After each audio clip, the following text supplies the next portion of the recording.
Paving a new Silk Road will examine China's plan to build its way to global influence, brick by billions of bricks. I'm Dana Lewis, and this is Insight.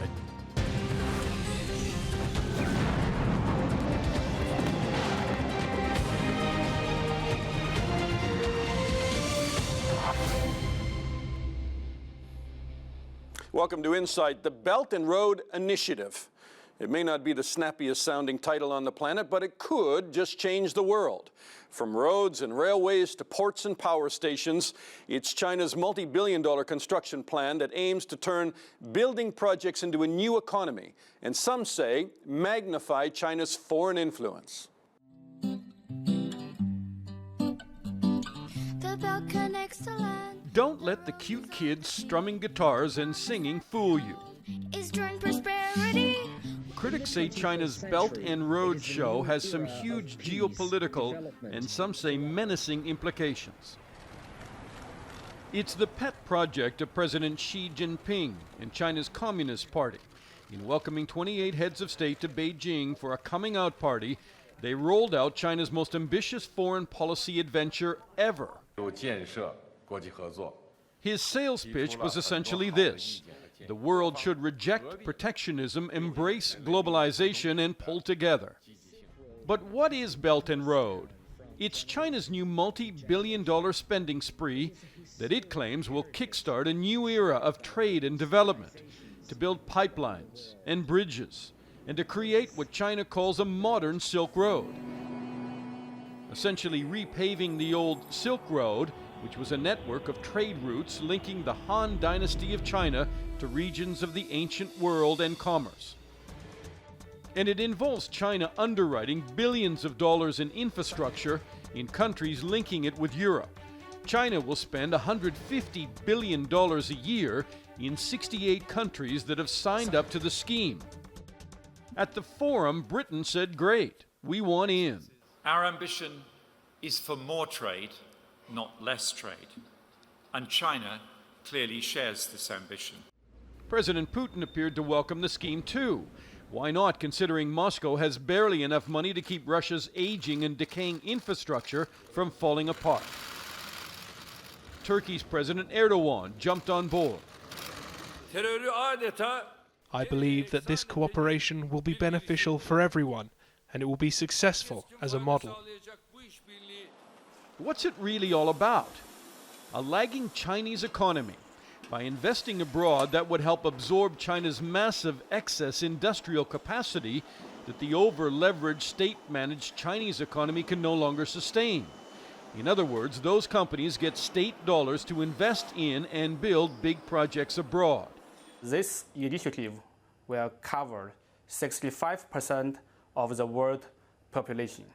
So that's why this will going to be the most influential project in history. Along with creating new markets for Chinese companies, by investing in infrastructure, Xi hopes to find a more profitable home for China's vast exchange reserves, which currently sit in low interest-bearing American securities. And the ever-expanding Chinese tiger buys influence. They have already funded major projects like nuclear power in the UK and the biggest port in Greece. This will increase China's political influence, but I believe no country in the world would like to spend $900 billion to only promote political influence. The economic focus is the primary goal for this initiative. But India boycotted the event, calling it a colonial enterprise, and objections that one road in the Belt and Road map passes through Kashmir, which India claims as its own. European delegates wouldn't jump on the hip-hop wagon either, citing concerns about whether projects would be economically and environmentally sustainable and subject to open tendering. American President Trump, which sees China as a rival, didn't attend the launch either. China claims it's the project of the century and will add splendor to human civilization.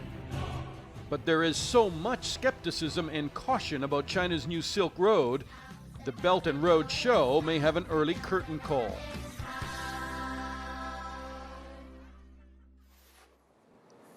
All right, I'm joined now by Jan Knurisch, who is a lecturer on the economy of China at King's College in London. Hi, Jan. Thanks for coming in. $1 trillion, affecting 4.4 billion people. I mean, is this really the largest, most influential project in history, as one of our guests said in the item? It is certainly an ambitious project. I think there are lots of questions about to what extent all these infrastructure projects that are being anticipated potentially are being realized. But it's certainly a major development project which will have if executed, have a big impact on especially the Eurasian region. Well, there will be a lot of projects that will be executed, but I think there are open questions about how much of this will be eventually realized. I think at the moment it's a big question, right? Sorry to jump in, but you're talking about investment projects like in Central Asia. Chinese businessmen are told to go off and find profitable businesses in Tajikistan, profitable investments. That's heavy lifting. Right. So you can build a road. The question is to what extent this road will be used. I think in places like Tajikistan, in many of these countries, there's a fundamental lack of infrastructure funding. And actually, we are talking about a 6 trillion figure for entire sort of Eurasian region. So, and that is sort of, economists agree on this, that this region does need a lot more infrastructure and that it can boost this region's economic growth. So it will, if it moves forward as planned, have significant, could significantly change How does this the work region. then? The Chinese government makes the funding available to Chinese companies who then go and borrow from the Chinese central bank? Well, actually, there are different elements of this. So some is investment by Chinese companies, but actually a lot of it is loans that are being funded through, for example, by Chinese development banks. So Chinese development policy banks give out loans to governments who then fund those projects. There are other sort of multilateral banks that sort of form part of this One Belt, One Road, which is, for example, the Asian Infrastructure Investment Bank. So that's sort of being brought in as another way of funding these projects. And through the Asian Infrastructure Investment Bank, other companies outside, non-Chinese companies can participate as well. I mean, the banking's interesting conversation all by itself, right? Because the EU Chamber of Commerce in China warned this week that the initiative was being hijacked by Chinese companies as an excuse to evade capital controls, smuggling money out of the country, and disguising it as international investments and partnerships. So I think there are these concerns, I think, in the West about what OBOR will give to China, how it will use it to gain this kind of influence abroad. And I think and we've seen that at the recent forum in Beijing, the role of Western powers is to sort of, they want to engage with it. It makes economic sense in many ways. So why didn't President Trump go? They take a critical approach. Why didn't the Americans really go with a high-level delegation and say, we want in? Well, they did send a delegation, so that's a change from earlier initiatives. The US is not a member of the Asian Infrastructure Investment Bank, so it's one step forward actually from the US point of view. But the West is taking a cautious approach, although it sees these projects as potentially as having a high potential and having a very important role in boosting these regions' economies. You know, I mean, people have talked about rid the world of poverty, rid the world of terror. President Erdogan spoke and said that it might rid the world of terror by lifting the standards of poverty. I mean, is that wishful thinking? Well, it depends I think that's a very different topic, but you can question the fact whether terrorism is a result of poverty, whether poor people are the ones who commit terrorist attacks. I think it's probably not the case. I think there's no evidence for that. That depends on what you think about the causes of terrorism and what role poverty plays there. Let's move on, talk about the Chinese economy. I mean, right now, it seems to be stalling. They've had these massive government infrastructure projects, dam building, road building. They have excess steel and cement and aluminum. Is this a way of starting a new economy abroad? Well, China has had this goal for a while that it needs to move away from its own infrastructure-led growth and become a more consumption-oriented economy. And it has all these plants, and they're running over capacity. So, of course, OBOR does benefit China economically in that sense that it can shift these capacities overseas into these investments. So as a part of its restructuring domestically. It has to do this. I mean, this is becoming a critical problem inside of China, isn't it? I mean, that economy, they say, is not sustainable anymore.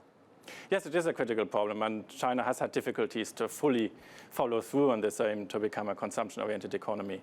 And it has faced criticism that it faces a lot of overcapacity abroad as a result of its state support for steel companies and other relevant industries in the construction sector. So it does help reduce these overcapacities if China can do more overseas. But then again, it has been doing that for a while as well. So OBOR is nothing new.